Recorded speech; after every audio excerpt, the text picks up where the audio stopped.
So tonight's project was lots and lots of fun and way overdue.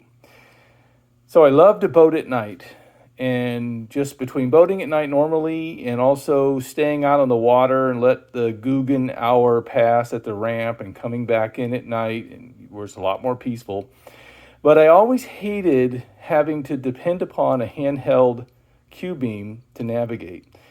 And I do not have a T-top. This is a Maverick, so there's nothing but the console, and didn't like glaring lights bouncing off the console back in my face. And the other night we were snook hunting in Ozello, and we came back late, and my Q-beam failed me, wasn't charged, or somehow the switch got flipped and it ran down the battery, so we ended up coming back a bit of ways under flashlight power, headlamp power, which was really poor. So what this is a PVC riser. It is slit. It's a 1¼ inch thin wall PVC, and it's slit on this either side. I do this with other gadgets for GoPro holders and such.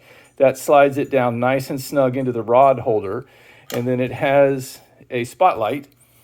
And on my boat, what I have done is under the gunnel on the Maverick at the bulkhead by the rod holes that go into the bow area, I had long ago added a battery tender plug, female side, and that's how it's an auxiliary 15 amp circuit, and that's how I run my portable bait well from time to time.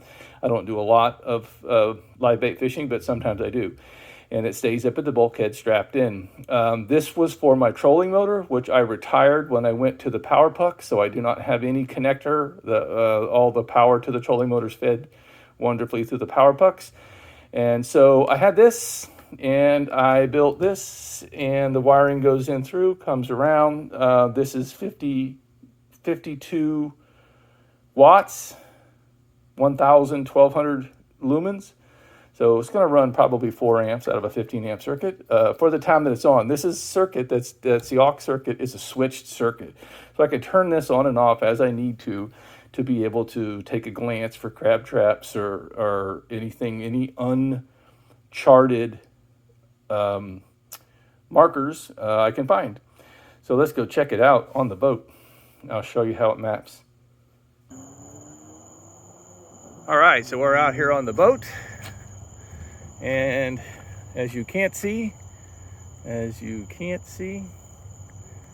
right, as you can see, we got our rod holder and the bulkhead connection is underneath here. I already connected in. It's a standard battery tender connection, and this drops right into the rod holder. The little slits that I've cut with the table saw allow a 1½ or 1¼ inch PVC fitting to fit super snug. I use those for GoPro cameras and all this kind of such. So you can have all kinds of, actually my portable rear 360 nav light sits in one of these in the back, and it just goes right in. It wedges in there nicely, and it is a good alternative. It gives you a nice little riser. So that plugs underneath there real nice. And again, this is only for, oh, that's the wrong button. And there we go. We have light. I won't treat you to that, but we have a nice spotlight to be able to run the boat at night and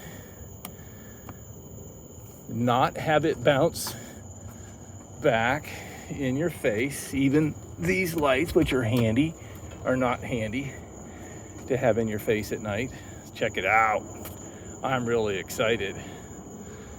Let's get the boat and go. It's only 10 o'clock. That works nicely. I don't have to have a Q-beam. It's nice and sturdy. Fits on there snugly.